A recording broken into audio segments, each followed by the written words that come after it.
I mean, look at that face. Aren't they adorable? They look like they're all dressed up for something. Sharks always look a little suspicious of something. Hello friends, Mermaid Megan here again for day 9 of Vlogmas. And today we're going to count down my top 10 cutest species of sharks. I know a lot of people are afraid of sharks.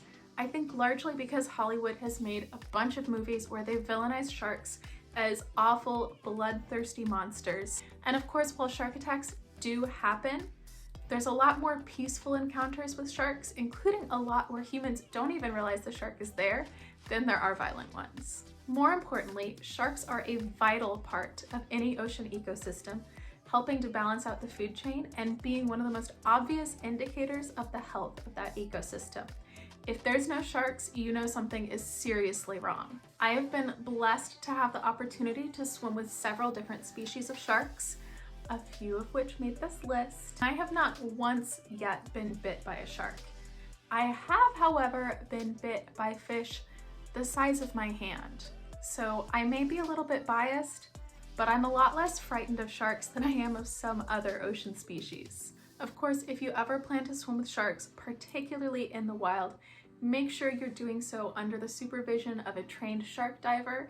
Always respect the shark space and follow any directions that you're given for the species of shark that you're interacting with. Something else I'll be referring to throughout this video is called the IUCN Red List of Threatened Species. The IUCN is the International Union for the Conservation of Nature, and this list categorizes species from vulnerable to endangered to critically endangered based off of the threats they face and their numbers in the wild. Sadly, many species of sharks, including some of the ones on this list, are found on the IUCN Red List. Coming in at number 10 is nurse sharks. I mean, look at that face. Aren't they adorable?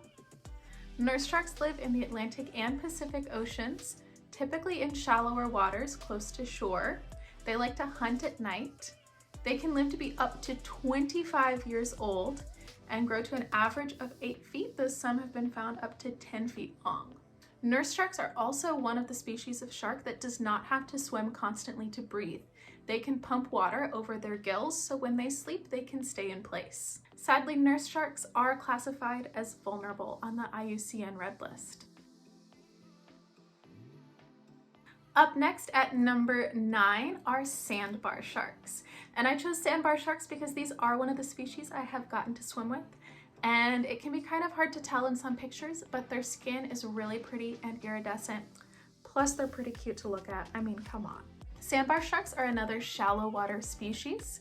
They live in the Atlantic and Indo-Pacific Oceans and grow to be about 8 feet long. Sandbar sharks are classified as endangered by IUCN. Number 8 goes to whitetip reef sharks. I love the little white triangles on the tip of their fins. They're very easily identifiable because of those distinctive markings, and I think they're just super cute. They look like they're all dressed up for something. Now, whitetip reef sharks, as their name suggests, are a species of reef shark found in the Indo-Pacific Ocean. They usually don't grow longer than a little over 5 feet. Whitetip reef sharks are listed as vulnerable on the Red List. Up next at number 7 is the Epaulette shark. Look at all those polka dots, aren't they so cute? Epaulette sharks only grow to be about 3 feet long, but can live to be 25 years old. They're found in warm tropical waters off of Australia and New Guinea. Epaulette sharks can even live in tide pools and can also walk by wiggling their bodies and pushing with their fins. And luckily, these little guys have a great population in the wild currently and aren't even listed as vulnerable on the Red List. Number 6 on our list is the white-spotted bamboo shark. These guys are experts at combining stripes and polka dots, and I really like how bamboo sharks always look a little suspicious of something. Bamboo sharks are another smaller species of shark growing to about 3 feet long, and they live in the Indo-Pacific Ocean. This species is listed as near threatened on the IUCN Red List, so we need to keep an eye out on them, but for now they're doing pretty fine. Number 5 goes to another stripy shark, the Port Jackson shark.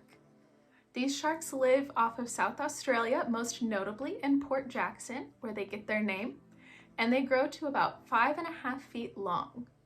I mean, look at those stripes and its little head with the ridges. I just think they're adorable.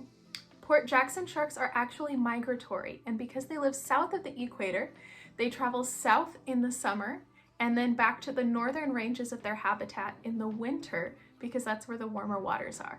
Luckily, these guys are listed as least concern on the IUCN Red List and have a healthy population in the wild. Number 4 goes to another species of shark that I have gotten to swim with, the zebra shark. Zebra sharks live in tropical waters in the Indo-Pacific Ocean, and they're one of the easiest sharks to identify thanks to their very distinctive patterning and their long swishy tail. But one thing you may not know about zebra sharks is that their patterning actually changes as they age. They're born with stripes, and then those stripes turn into spots as they get older. Zebra sharks can grow to be a little over 8 feet long, largely, of course, thanks to that distinctive tail shape.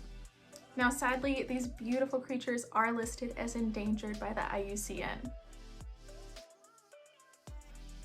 Coming in at number 3, the smallest species of shark in the world, the dwarf lantern shark.